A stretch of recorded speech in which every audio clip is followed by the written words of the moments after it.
Welcome to the chalkboard, my fellow football nerds, for episode number 198 of Chalk Talk. I'm your host, Shane Haff, and you can follow me on Twitter at ShaneHaffNFL. I'm joined by the best co-host in the game. You've heard him on the Tough Cover radio show. It is Mark Henry Jr. Give him a follow on Twitter at Mark Henry Jr. NFL. Mark, how are you doing today? Doing well, ready to talk some football. We're getting close. I feel like I say that every single episode, but we're officially in August. There will be college football in this month.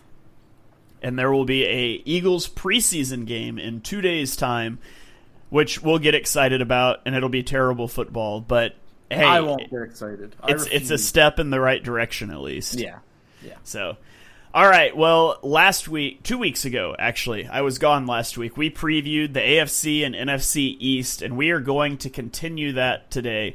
We're going to take a look at the AFC and NFC North divisions. We're going to recap their offseason, talk about some of their losses and additions and some storylines heading into the year, go over some strength of schedule things, all that stuff. You guys know the drill. If you missed the AFC, NFC East, go check that out on the podcast feed. But Mark, let's dive in, and we'll start with the NFC North champions from last season. It's the Detroit Lions, who went 15-2. They had that first-round bye in the playoffs, but then they lost at home to the Commanders, 45-31, in a game where Jahmyr Gibbs rushed for 7.5 yards a carry, but Jared Goff, who some people rank above Jalen Hurts, we don't need to call out names, threw 3 interceptions, which I believe is more than Jalen Hurts threw in all the playoff games combined, but I digress.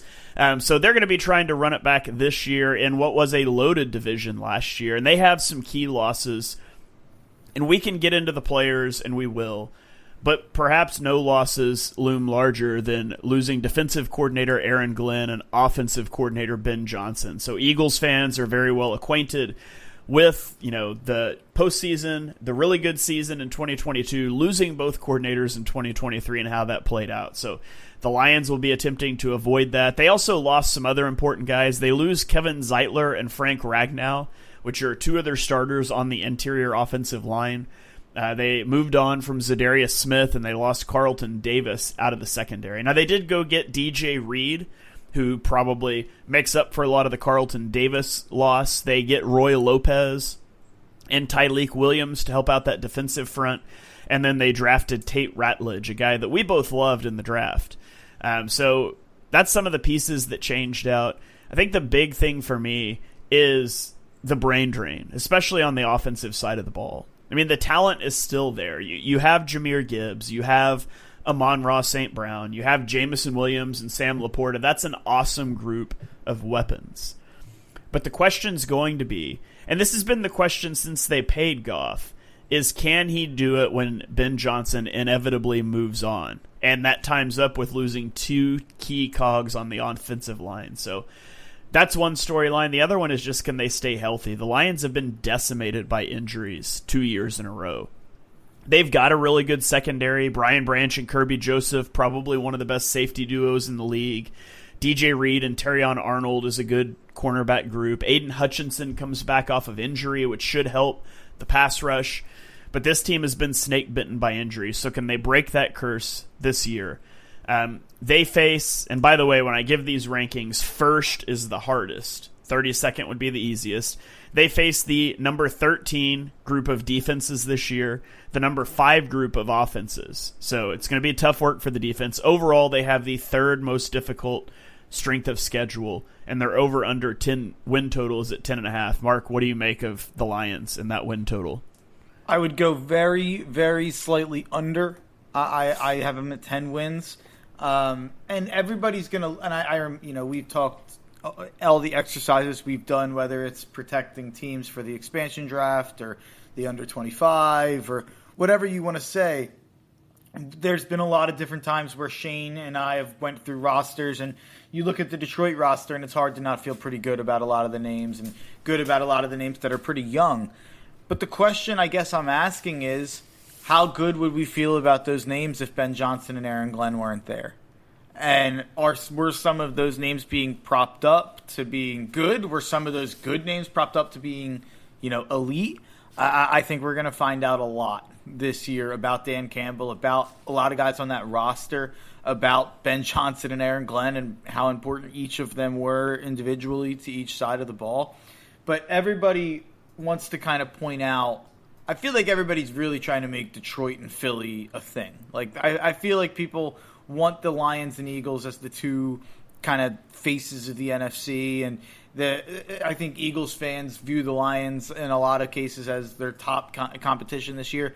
I don't agree with that at all. Like I just think if it would have happened, it would have happened when they had their two play callers there. I see no way. Like I feel like I do this with one contender every year, and I have them in the playoffs. So I'm not saying they're going to be bad, but I see no way that this team wins the Super Bowl. And maybe that sounds crazy to people because they're probably top, I don't know, 4 in odds, top 5 in odds. They're probably way up there. They have a talented roster. I don't think, the year everyone left is going to be the year that this happens. And I said it last year when Aiden Hutchinson went down. I said, I think that's just the same. I've kind of done it with the same team 3 years in a row now. But I said last year when Aiden Hutchinson went down, the year for Detroit wasn't the year where Hutchinson went down and they were down a guy on the defensive side of the ball. Even going into the second round when they lost by 1 billion points to Washington, people were still making the case they should be the favorites in the NFC at that point. So I think it was never going to be the year last year because of the Hutchinson injury. Now I don't think it's ever going to be the year because of the OC and the DC. Honestly, it feels like last year should have been the year, and then Hutchinson got hurt, and then the whole defense got hurt. You weren't going to have Ben Johnson forever. You weren't going to have Aaron Glenn forever. You weren't going to have all these guys. You mentioned a couple of the guys they lost. And I like Tate Ratledge. That's probably their most worthwhile. I guess DJ Reed, but DJ Reed's also like replacing a good player. So it's not like they're adding DJ Reed as some like luxury add on top of what they had last year. I guess Tate Ratledge is the only like new piece, and even that comes with Frank Ragnow leaving and other pieces on that offensive line leaving. So I just, after all the guys they've lost, especially coming from the coaching side of things, if I'm just making like a top 3, top 4 of teams that scare me in the NFC to knock Philadelphia off and win the NFC, Detroit's not on the list for me. I know that sounds crazy to some. Yeah, I don't disagree with anything you said. And I think if you look at it, I mean, the Lions did not get better. They got worse this offseason. And you could just use the Eagles for comparison because that's who a lot of our listeners follow. The Eagles got worse on defense this offseason. The Lions, they got worse on defense probably this offseason. Or maybe it's a wash. The difference is the Eagles keep their offense or the defensive coordinator and the Lions don't. And then you look at the offense. The Lions get significantly worse on offense, in my opinion, losing those 2 offensive linemen. And they lose their offensive play caller. And you stack that up against the Eagles, who, yes, lost their play caller, but they returned 10 of 11 starters. And so it's hard for me to see a scenario where the Lions are better than they were last year. And where they were last year wasn't good enough to get the job done. And so I just don't think I think they've missed it. And that's something that was talked about, by Dan Campbell in the past. It was really hard to get back here when they lost the conference championship game 2 years ago. Well, last year they didn't get back there. They lost the divisional round. And I think they're going to make the playoffs, but I find it hard to envision them getting out of the divisional round just with all of the talent and brain drain. I am being terrorized by my dog, but I agree with everything you just said. Nothing you just said is incorrect, and I still think they make the playoffs. I still think I wouldn't bet this under. Like, I have them under at 10 wins. I wouldn't bet it, though. Like, I easily could see this team winning 11 or 12 games and then just not coming through in the playoffs like they've done recently. But I do think that there's potential that this is an 8, 9, 10-win year, and we're having to have some hard conversations, whether that's about Jared Goff, whether that's about the defense, whether that's about Dan Campbell. I think this is a big find-out year, and I think a lot of people are picking Detroit to win the NFC, go to the Super Bowl. I don't get it. Yeah. All right, well, let's keep rolling on. Let's go to the Minnesota Vikings, who were oh so close last year to winning that division. They lose in Week 18 to the Lions. They end up 14-3. and then they lost 27-9 to the Rams on Wild Card Weekend. So another team, actually, it's the case for actually 3 teams from this division, made the playoffs and lost in the first round. But they lose Sam Darnold this offseason, who obviously they're going to replace with J.J. McCarthy, the guy they drafted last year who got injured. But they also lose Cam Bynum, Cam Robinson, Patrick Jones, and Stephon Gilmore. They add Will Fries, Jonathan Allen, Ryan Kelly, Isaiah Rodgers, Javon Hargrave, and Donovan Jackson in the draft. When you look at the Vikings last year, they were 9-1 in one-score games. And we talk about that all the time, and I don't think the whole, flip the result of every one-score game thing is valid, because it's not just luck that lets you win one-score games, but you're generally not going to win 90% of them. And so you would expect some natural regression in that area. I do think there's a clutch factor involved, but you don't expect it to remain that strong. And so is there some regression from there? Some games that were just on the fringe last year that they don't get this year.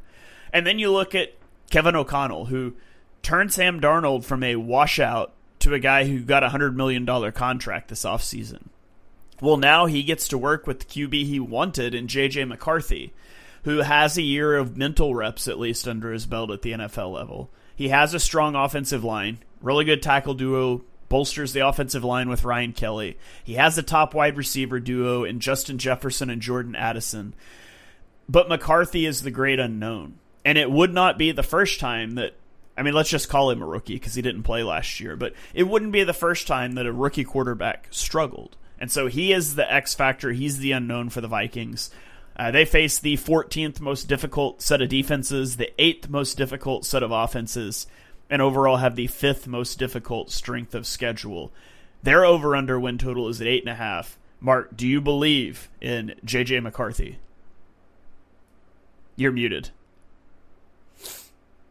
I do, somewhat. I'm actually pushing JJ as a big fantasy a guy. He's being drafted probably around QB 20, I think. I actually have him as QB 15 from a fantasy standpoint. I think he's going to put up numbers. I think we've seen now, Kevin O'Connell and Justin Jefferson equal a competent quarterback play, at least statistically, if you just look, even when they had the backup to Kirk that one year. So I do think JJ is going to be maybe better than people think, and I'm still going under on the win total there, which I think is going to surprise people when they hear that. But they relied on a lot of veterans last year. If you just go through the roster, a lot of veterans who maybe previously were not as good as they were last year. And the biggest thing, and we talk about this we talk about this all the time, but year to year, when you're looking at regression and what's going to regress more often, it's going to be defense more than offense. More often, the elite offenses kind of hang around the top of the NFL for the run of, while they have that nucleus that is elite together. Whereas defensively, and this is something that, maybe you could point to for the Eagles as a concern this year. I know Aaron Schatz. This is a tangent of all tangents here, but what's your take on Aaron Schatz, Shane? That's the DVOA guy, right? Yeah. I love DVOA as a statistic, but I don't necessarily follow a lot of the things he says online. What did he say? He went on Heed the Call this week, and he put out his I don't know a magazine or I don't know what he sells, I guess, but maybe a website, a subscription, I don't know. But he put out his projections and his percentages to win divisions and Super Bowls, and one of his big takes is he's out on the Eagles. He has the Eagles as the 9th chance in the NFL, and he had the Commanders favored to win the division, and he was going all at kind of the Eagles, and his main thing was the natural defensive regression. And he was if you look at the Eagles the last 10 weeks of the year, they were a top 5 defense of all time by our metrics and by our standards. And he's if you look at every other defense of those years, everyone regressed tremendously. And then he kind of laid out how usually if a team goes from really bad to really good the next year on one side of the ball, then they're always going to regress back to bad the next year. He was basically saying that the Eagles defense was not even going to be top 10, which seems crazy to me. So in this case, I think he was being insanely negative on the Eagles. And even he did mention, he's like, now, that's a little flawed because the team is so different than it was 2 years ago on defense. Fangio's there now, DeJean, Quignon. So he was like, this might just be a flawed, our model might just be off here. But he was big in on that. I do think there is some truth to it. And I think the team that I've kind of circled among all teams in the NFL as the team that I think performed way above their heads on one side of the ball last year, it's the Vikings defense. And we talked about it a lot. Me and you gave Brian Flores a ton of credit all year long for what he was able to do. And even when things went wrong at the end of the year, it wasn't Flores, it was Sam Darnold kind of falling apart, really. Yeah. But I don't think that that's a long-term solution to just have your DC be a madman genius who performs above his head. If you look at their cornerback depth chart, something interesting here. They only have two guys on the roster who played 80 snaps last year. And that's Byron Murphy, who played really well last year, graded out as the top 22 corner in the league. He played 1,100 snaps. The other one's Isaiah Rodgers, and that's their number 2 corner. Now, they have some names like I know Mekhi Blackmon once upon a time was like a day 2 pick a couple of years ago. Jeff Okudah obviously was like a top 5 pick and a long time ago. But their cornerback depth chart leaves a lot to be desired. And Harrison Smith is at safety. He's turning 37 this year, and I'm not going to say anything negative about one of the greatest Notre Dame players of all time, but they're relying on a lot of veterans. They're relying on the defense to perform above. I think you just go look at the talent on that defense. Not a lot of guys you'd be like, oh, that's a blue chip guy. Maybe Dallas Turner soon. But I don't understand how their defense did as well as it did last year, and I think that's what regresses this year, and I think that's what screws them in a really tough division with Detroit, Green Bay, and Chicago. Yeah. All right. Well, let's keep rolling along. Let's talk about the next team. Wait, I'm sorry. I went long there. Did you go over or under? I think I would take a slight over. Okay. But, I mean, this team has such a wide array of outcomes because you just don't know what the quarterback is going to be. But I think they're probably like a 9-win team that's pushing for a wild card spot. Yeah, I have them at 8. All right. Let's keep rolling. And again, this is a crazy division a year ago, but the Green Bay Packers go 11-6 last year. They lost 22-10 to the Eagles in the opening round of the playoffs. They added some guys this year. I'll save the losses for a moment because Mark walked off camera and I want to get his reaction when I go over the losses. But so they add Aaron Banks, Nate Hobbs, Mecole Hardman, Matthew Golden, and Anthony Belton. But they had a key loss this offseason, Mark, when they lost the tush-push battle. So that's a big loss, disgrace, a stain on the franchise. They also lose Eric Stokes, Eric Wilson, and Josh Myers. So a lot of questions and things about the Packers. The biggest thing for me is, like, the Packers have, like, 5 number 2 receivers, but no real number 1. And so the question is, can Matthew Golden step in and be that? The Packers need him to be. Drops were a major issue last season for this team. And wide receiver play, they need that alpha guy. And Matthew Golden had a great stretch down the end of the year at college football, but that was kind of a blip. And so is he going to be able to continue that? And then you look at the defense. Jeff Hafley got a lot out of the defense last year. It was a chronically underperforming defense, and we have all the jokes about all the first-round picks on the defense because they would never draft a receiver for Aaron Rodgers. Can that defense take another step forward this year, or are you going to be primed for some of that natural regression? And then the biggest question for me, and this is the thing that we're going to have to try to figure out this year, maybe next year, is what if Jordan Huff is just a mid-tier quarterback who will have a few wow moments from time to time, because he has those wow moments. But like at this point in his career, they've been sparse, and he's had some stretches of bad play. And there was an injury in the opener last year, and so it's really hard to pin him down. But like, what if he is just like the 14th best quarterback in the NFL who will make some really wow throws from time to time. Is that going to be enough for this team? And I don't think we have an answer to that. I don't think they have an answer to that because of how the whole contract thing played out a year or two ago. It wasn't a tremendously long-term deal or high deal. So a lot of questions for the Packers this year. They face a middle-of-the-road-ish schedule, the number 14 set of defenses, number 11 set of offenses, and overall the 10th hardest strength of schedule. Their over-under win total is at 9.5. Mark, what do you think about that? This is my favorite win total on the board. I think the Packers are the second best team in the NFC. I think they're the second best team potentially in the NFL. I love that everybody's thrown off the scent here. And my confidence is in part because I think I'm just a lot higher on Love than most people, and definitely Shane is, because I think in 2023, I think he was like a top 6 quarterback. Just overall, he went 64% completion, 4,200 yards, 32 touchdowns, 11 picks. They went to the playoffs in a year that they weren't really supposed to. Like I think he was like a top 6 quarterback that season.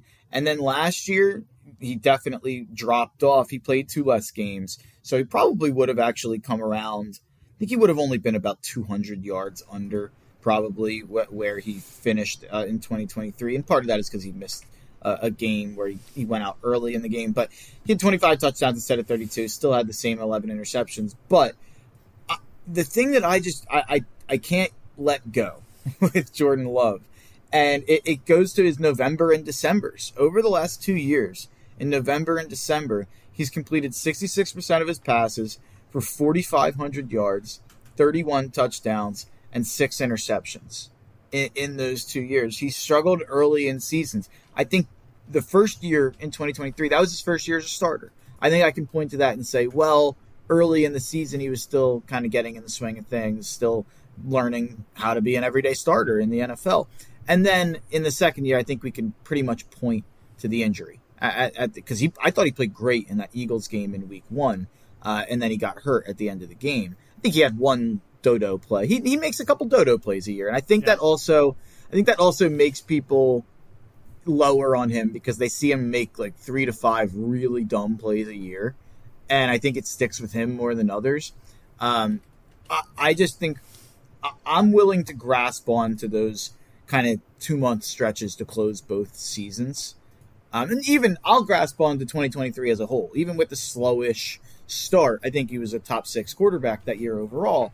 But I've just seen enough with Love. They've also been the youngest team in the league. I know they were the youngest team in the league each of the last 2 years. So this is a team that I think is growing and getting better. The O-line is really solid. Like I think they've got like 6 starting options on that O-line. They have, in terms of on the defensive side of the ball, I think they have 2 elite players on the defensive side of the ball. They have Xavier McKinney, who I think is the second best safety in the NFL. And they also have Edger and Cooper, who for the last 10 weeks last year, I forget exactly how many it was. I think he had like a 97.5 PFF grade over the last like half of the, I don't know how many weeks, but I seen him getting some defensive player of the year buzz out there. And there's a lot of other young pieces on that defense that I think you can be excited about as well.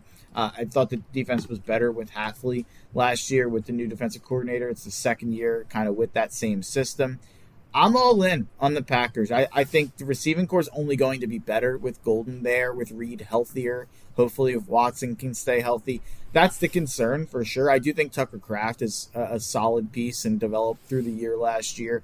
Obviously, Josh Jacobs had his best year of his career. I don't really see any reason he's not going to continue that. I kind of love that the scent's off Green Bay. I feel like they're not. I kind of thought they'd be one of the sexy picks to win the Super Bowl this year. That's very much like the Rams and the Broncos and a couple other teams that I've seen floated out there. Definitely not the Packers. Way over.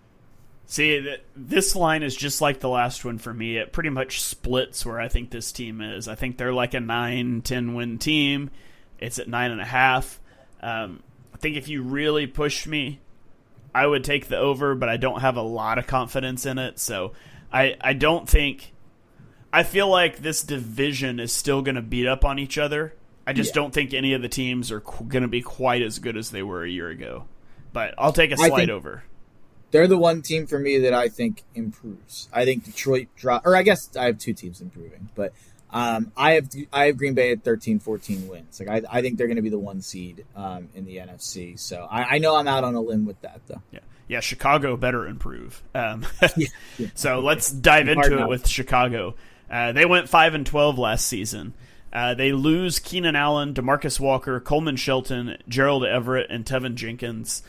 They go out and really invested in their interior offensive line. They get Joe Thuney, Jonah Jackson, Drew Dahlman.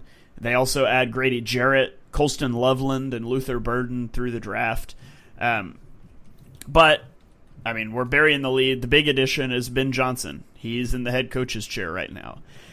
And the list of hotshot play callers who have failed as head coaches is longer than we often think about.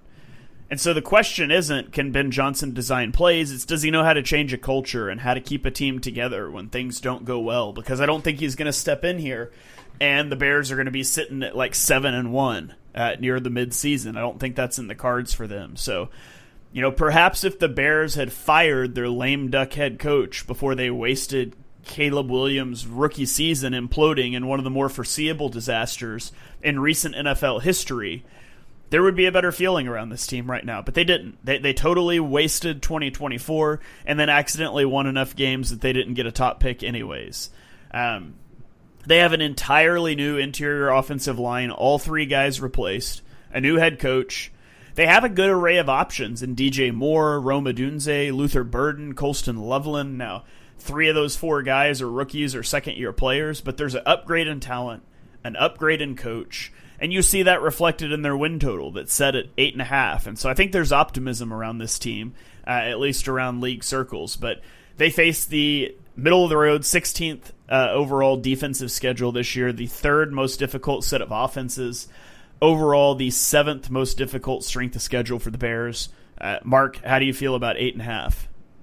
I'm going over, and I will say I've been a little affected by the negative Caleb training camp reports that have been out there. The videos of him not being able to hit the targets are definitely like just weird. Like I feel like we watched this guy in college be a damn near perfect prospect, and even when people were out on him and thought he had a bad year that last year, I still thought he was making incredible plays happen. And there's still a lot of moments last year that you can grasp onto and be like, see, like he's still really talented. He still has it, whatever you want to say. What I will say is, if it doesn't improve by like mid-season this year, I have some real big concerns, because it feels like the Bears have went out now and done everything possible to try to help Caleb become Caleb. Where you went out and you draft Luther Burden, you draft Colston Loveland, you draft Ozzie Chaprio as a backup offensive lineman, you add Joe Thuney on the offensive line, you add a couple pieces on defense so that the defense isn't terrible. And obviously the biggest one being you went out and you shelled out the money to hire the hotshot, sexy offensive coordinator that can be your genius that unlocks Caleb Williams. And that's what they're hoping for. And the early reports are not great. But I'm going to choose to look at the roster and choose to have my evaluation of Caleb Williams from before last season impact this more. I had them initially at 11 wins. I changed it down to 10, so now I have them at 10-7, and I actually bumped Minnesota up from 7-10 to 8-9. But this is a tough one. This really could. I think this is one of the wider range of outcomes. Yeah, I'm taking the under on that one. I think they're going to be better. I just have questions about how much better they can be in year one. So I think you will see an improvement. I think you'll see optimism going into next year. I think next year we'll be feeling the way we should be feeling about this team this year if they hadn't totally flushed 2024 down the drain. So I think they're going to be the bottom team in the division still, but I think it will be looking up. They're going to be a 7-8 win team, and people are going to be pretty optimistic going into next year. So, all right, let's kick it over to the AFC North, and the AFC North is another just really good division. pending some things. At least it's a competitive division. There is a clear-cut favorite, though, in the Baltimore Ravens, who were 12-5 last season. They beat the Bills 28-14 before losing. Sorry, they beat the Steelers 28-14 in the wild card round before they lost to the Bills 27-25 on a missed 2-point conversion that was dropped by Mark Andrews as a heartbreaking end to a season. They lose Patrick McCarry, Brandon Stevens, Malik Harrison, and Josh Jones. They added DeAndre Hopkins, Malachi Starks, and Mike Green. A really good draft they had. Key questions for them. One thing I'm looking at is last year the Ravens were second in the NFL in sacks, but they were 21st in pressure rate. And you typically expect those to be correlated. And so they weren't pressuring at a high rate, but they converted a really high rate of those to sacks. I think you can expect a bit of a regression there, but you bring in Mike Green. And so, maybe Mike Green is able to help bolster that pass rush. So we'll see. The other thing I'm really looking at for the Ravens is who will emerge as their primary tight end. They have Mark Andrews. They have Isaiah Likely. They are both in contract years, and I don't see Likely just got banged up. Oh, that's really unfortunate. Yeah. I was going to mention John Harbaugh said that he thinks Likely is capable of being an All-Pro this year as well. What was the injury? Do you know? I think he got carted off, but then I think it was would probably be back for week 1, but not practicing. I'm trying to get what this was. This is bad radio. I apologize. Foot fracture. They're hoping for a week 1 return, but don't be shocked if he misses the start of the year. Yeah, that really stinks. And that kind of significantly alters the outlook for him, I think, for potential All-Pro bid. He's gonna enter the season as tight end 2, and I think he should be tight end 1, which was going to be my argument. So that's really unfortunate for the Ravens, for sure. I think they should have tried to see if there was any takers for Mark Andrews for a 3rd or a 4th round pick. I don't think he wouldn't get a 3rd round pick. So maybe a 4th or a 5th round pick. And I think they probably got the same response the Eagles got when they were trying to trade Dallas Goedert, and nobody wanted to trade anything for Dallas Goedert. So I would normally say they should have traded Andrews, but probably just wasn't out there. I do think Likely's better than Andrews right now. You've heard me for a long time say that I think Mark Andrews is a Lamar Jackson creation. I think he's a fine tight end. You know what I think he is? I think he's like Jake Ferguson. I think if Jake Ferguson played his whole career in Baltimore, I think he'd probably be Mark Andrews instead of what he is right now. But I think Isaiah Likely actually might transcend that a little bit. Yeah, we also got a comment here coming in on YouTube that they also lost Justin Tucker. Maybe he was bad last year. Yeah, he was real bad last year. 73% field goal percentage, which was by far the worst of his career. But, anytime you've got a new kicker, you don't know how that's going to play out. So that's true as well. Another guy they lost that I didn't mention. But as for strength of schedule, they face the 17th most difficult set of defenses, the 14th offensive schedule, and overall the 12th most difficult strength of schedule. Their over-under win total is at 11.5, Mark. Where are you at on that? I'm over. I don't like betting any win total over 10.5. I think 11.5 just... It's so easy for a couple things to go wrong and for a team to go 11-6 and to still win their division and have a good season. They could be 11-5 going into the last week, and then you rest your team because you have the division and you're not playing for a bye.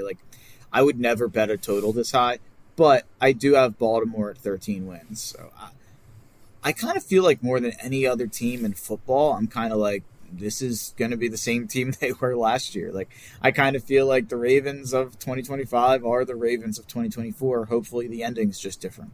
Yeah, I'm with you. I don't I would pick them to go over 11.5, but I don't like betting overs over 10.5 and unders under 3.5 because the margins are just so small there. You win one stupid game where the opposing team's quarterback got knocked out in the first quarter and it ruins your under 3.5. Or I'd even say anything under 6.5. Yeah. Anything under 6.5. A team could go 7-10 pretty easily. We've seen some the Russell Wilson Denver Broncos went 7-10 the first year of Sean Payton. Yeah. And that was a horrible season that we made fun of them the whole time. Russ got benched at the end of the year, and they went 7-10. Yeah. All right, so we're both in on the Ravens. Let's go to the Steelers, who went 10-7 because, of course, they did. They lost 28-14 in the first round of the playoffs because, of course, they did. They have now lost in the wild card round 4 of the last 5 years, and the only year they didn't is because they missed the playoffs. So if you're wondering where the Steelers are at, we talk about the Kirk Cousins line of NFL quarterbacks. It's the Pittsburgh Steelers line of are you a serious football team? It feels like, but they lose Dan Moore, they lose Russell Wilson, Preston Smith, James Daniels, Najee Harris, and George Pickens. They add DK Metcalf, Malik Harrison, Aaron Rodgers, Derek Harmon, and Caleb Johnson. And so questions for them.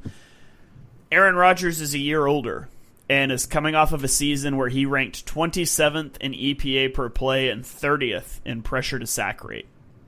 He's not evading sacks anymore.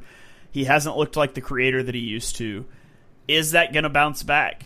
Has he learned and he's out of the limelight in New York and things are going to be better for him? I don't think so, but maybe we'll see. And then how is the Pat Freiermuth, Jonnu Smith timeshare going to work? Or are they just going to major in 12 personnel, which is what they should maybe do since they drafted Caleb Johnson? Let's run north-south out of 12 personnel. We don't have much depth behind DK Metcalf. I think you could see them running a lot of 12 personnel. There was a fantasy report out there. It might have been from the beat writers, but fantasy people were circulating it that they expect their top 3 target getters to be DK and the 2 tight ends. Yeah, that makes total sense. That's crazy. It is unheard of to have 2 tight ends in your top 3 targets. Their wide receiver, too, is Calvin Austin? I mean, it's bad behind DK Metcalf. So I would imagine that's what they're going to do. They have a difficult schedule. They face the 6th overall defensive schedule, the 4th overall schedule of offenses, 9th overall strength of schedule. Their over-under win total is at 8.5. Man, I think this is the year that I'm picking the under. This is the year that Mike Tomlin loses the winning season record. I think they go 8-9. I'm going 9-8, so I'm very slightly over. It's another good one. It splits right in the middle of what I think they could be. The only one that we've said on this, and so we've done 6 teams now. The only one that I have interest in betting is Green Bay over. The other 5 I wouldn't touch. I wouldn't touch any of the other 5. I'm trying to think which is my second favorite. Maybe Chicago over, but I don't even really like that much. So. I lied, though. I said Baltimore's the team in the NFL the most, that I'm this is going to be the same as last year. Kind of feel Pittsburgh is going to be the same as every year, except I do think Rodgers probably, if you look at his stats and metrics at the end of the year, it'll probably be similar to whatever the Steelers quarterback finished last year with Russ and Fields combined. If you look at the stats, and I'm sure they were bottom 5. I'm sure they were somewhere between 20th and 30th in EPA per play if you combined those quarterbacks up. And Arthur Smith's going to want to run the ball. It does seem like Arthur Smith and Aaron Rodgers are directly in opposition of what they want to do with an offense. So that'll be interesting, and I guarantee we have some barbs in the media and Aaron Rodgers taking shots at Arthur Smith. I feel like Aaron Rodgers has been directly at odds with what every offensive coordinator, GM, and head coach has wanted to do for the last 8 years. Hey, he wanted Mike McCarthy. Yeah, that's all. He had all he ever wanted for his first decade. Yeah. All right. Let's keep rolling to the Cincinnati Bengals, who went 9-8 last season. They lose Sam Hubbard, Mike Hilton, Alex Kappa, and Sheldon Rankins. Their additions, this is a paltry list. Oren Burks, is he the most important person they added outside of the draft? I wish we kept Oren Burks. Yeah, agreed. But although the linebackers have been looking pretty good so far. I think they add Oren Burks, and then they draft Shamar Stewart and Demetrius Knight. The Bengals, man. The Bengals were 4-7 in one-score games last year, so you would expect some progression in that area. They ranked 5th in offensive EPA last season, but 26th in defensive EPA. And so my question is, what did they do to make their defense better? They signed Oren Burks, and they drafted a defensive lineman with 4.5 career sacks in college who then missed training camp because they wouldn't just guarantee his contract. Like, oh yeah, they're also in an active contract dispute with Trey Hendrickson, who has back-to-back 17.5 sack seasons. It's literally the only thing going for your defense, and you're going to make that guy mad. And so, like, it feels like a brewing disaster for the defense. And then the other question is, can they get off to a quick start? In 2022, the Bengals started 0-2. In 2023, they started 1-3. And in 2024, they started 0-3. Like, it has been a thing that they are starting slow. And I think I heard a report they're going to play starters in the first preseason game against the Eagles. Maybe they're trying to rectify that and figure out how to start sooner. And so you give them credit for trying something. But, man, imagine Joe Burrow or somebody important goes down with an injury in that game. Zach Taylor's just going to get slaughtered in the press. But, I give him credit for trying something at least. But overall, they face the 5th most difficult schedule of defenses, the 10th most difficult schedule of offenses, and a middle-of-the-pack 16th overall strength of schedule. Their over-under win total is at 9.5, Mark.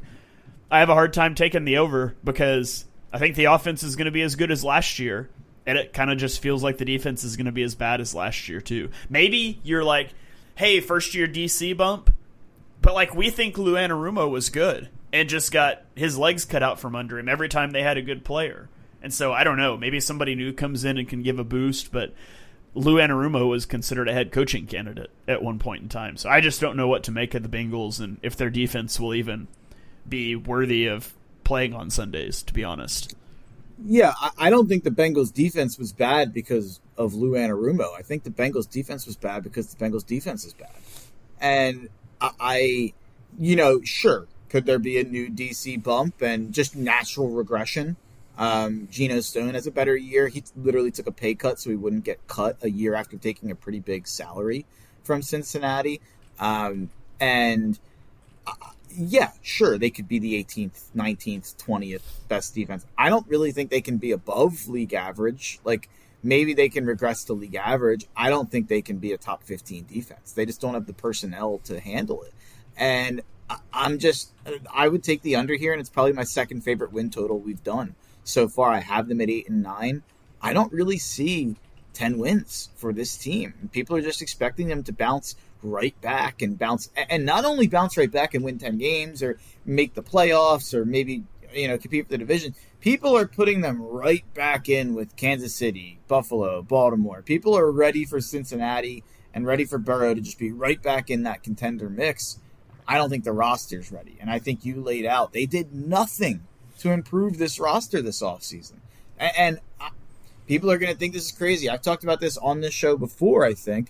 But they had a guy holding out in T. Higgins, and they decided because Joe Burrow wanted to keep T. Higgins that, you know what, we can't do anything to our defense because we have to pay T. Higgins. That's basically what happened. Like, they, in my opinion, if Joe Burrow is this elite, top 4 guy, automatic contender if he's on your team, which I don't think he is. Like, I think he's elite, but I think he's a tier down from Lamar and Allen. Like, I think Lamar and Allen are automatically 10 wins. Even last year, I think if you put Lamar or Allen on Cincinnati, I understand Burrow had an amazing statistical season. I think those teams probably win 10 games with Lamar or Allen. I think they're just on a slightly higher level than Burrow is. And I think Burrow's going to have another great year statistically. I think the offense, I'm huge in on Chase Brown. There's a lot of reasons to be in on Cincinnati, but what they should have done is they should have used that as they should have said, all right, we'll trade T. Higgins on a transitional tag, get a first-round pick or a second-round pick, whatever they were going to get for T. Higgins this year or last year, and then they should have turned around and used that capital on defense. Now, I don't trust them to do that because they won't even pay their own players or pay their own first-round pick without a fight. So I don't trust them to do any of that. They're the worst organization in the sport, but I just think the vibes are horrible. They didn't do anything to improve. I'm actually shocked when you said it was 26th in defensive EPA. I would have guessed it was 32nd or like bottom 3. Like I thought it was one of the worst in football. But yeah, I'm out. Give me the under. All right. Let's roll on to the last team in this division, the Cleveland Browns, who went 3-14 last year. They lost James Hudson and Jedrick Wills. Their key additions: Joe Tryon-Shoyinka. This is where it gets fun. Joe Flacco, Kenny Pickett, Dylan Gabriel, Shadur Sanders, Tyler Huntley, Mason Graham, Quinshon Judkins, Dylan Sampson. What they really needed to do was trade for Kenny Pickett, sign Joe Flacco, draft Dylan Gabriel, draft Shadur Sanders, and also draft 2 running backs. That's exactly what the doctor ordered for this franchise. Oh, yeah. They also signed Pro Bowler Tyler Huntley, which, LOL about Pro Bowler. Don't ever use the Pro Bowl to justify like how good a player is, because that's such a joke.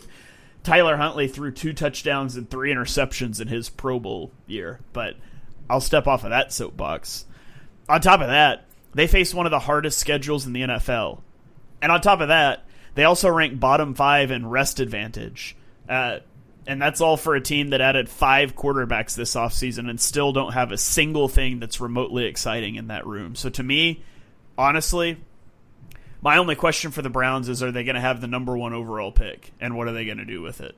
They face the 20th most difficult set of defenses, but the hardest set of offenses and the second hardest overall strength of schedule. Their over-under win total is at 4.5, and despite what I said about over-under win totals, I would slam the under on this one. I'm not going to bet it. I do think they're going to be the number 2 pick of the draft behind New Orleans. I think they're... I've heard a lot of people say Cleveland's the worst roster. I don't think they are. I think New Orleans is worse. Is that maybe it's just because they have so many quarterbacks? I'm like, they're all better than whoever's going to play in New Orleans. I was going to say, maybe. One way you could say it is that the Cleveland Browns currently have 5 quarterbacks on their roster that are better than the best guy New Orleans has. And I think Stefanski has never, like... I guess I'd have to... What was their record last year? 3-14. I guess they bottomed out last year. They didn't feel like how some 1, 2, 3 win teams feel last year. Like, they felt competitive at times. I remember they almost beat Baltimore. They actually may have beaten Baltimore. That might have been one of their 3 wins. But I just remember, like, I don't think Stefanski's going to, I don't think they're going to be like a 1, 2, 3 win embarrassing team. Maybe they win 3 games and it's a bad year. But I think New Orleans has a chance to go 0-17. They did beat Baltimore in Week 8 when they kicked Deshaun Watson to the curb and put Jameis Winston in. And Jameis Winston had his classic first game off the bench, throw for 330 yards and 3 touchdowns with no interceptions performance. Beat Baltimore, and then they lost. I think Jameis saved it. Jameis saved them from feeling like a depressing season, because at least like that happened, and then it was like, all right, Jameis is fun. Yeah, maybe he can do that for the Giants this year too. He's too buried. The NFL should step in and be like, hey, in Week 8, the NFL needs a little spice up and needs a little shake up. We need Jameis to be a backup somewhere so he can come in for a couple weeks and give some crazy quotes. Like, putting Jameis as your 3rd string quarterback is offensive. It's wrong.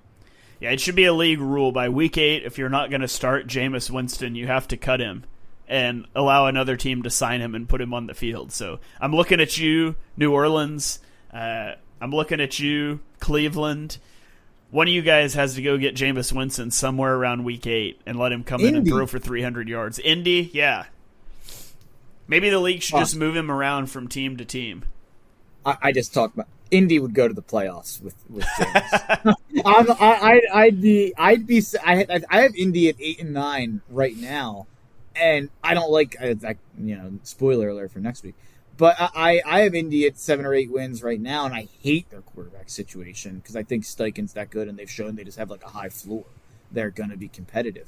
If they had Jameis's excitement and Steichen could just scheme it up around him, and he's going to throw 25 picks, but whatever, like, I actually think they'd maybe be the best team in that division.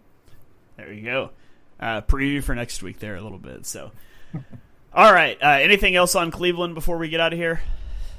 No, my final thought that I'll give you. I'm going under on Cleveland, by the way. But my final thought that I'll give you is I saw the Colts put out their unofficial depth chart where they're listing co-starters with Daniel Jones and Anthony Richardson. We have it good, man. Yeah. We are a lucky bunch here in Philly. So for all the people out there getting mad at Cam Newton online and getting mad at quarterback rankings or whatever you want to say, think about where we could be.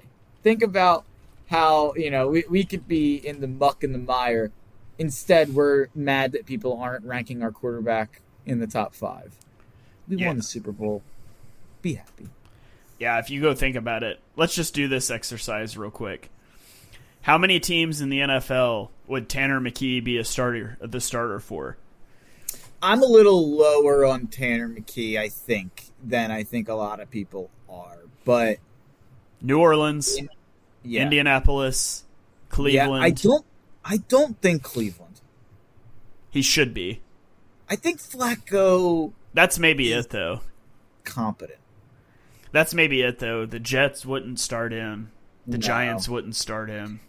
There's actually not as many because of where Rodgers landed and Russ landed. Like, there's not as many awful quarterback situations this year. It feels like it's really New Orleans. Like even Cleveland, it's like comical, but at least there's like 4 names. Like if Shador turned out to be like pretty good, neither of us would be surprised. Right. All right. Well, there you have it, folks. Thank you for joining us for episode number 198 of Chalk Talk. If you enjoyed this preview show and you have not yet checked out our AFC NFC East preview show, go check those out. We'll be back next week doing AFC NFC South or West. We'll figure it out. But we'll get both of those done before we kick off the regular season.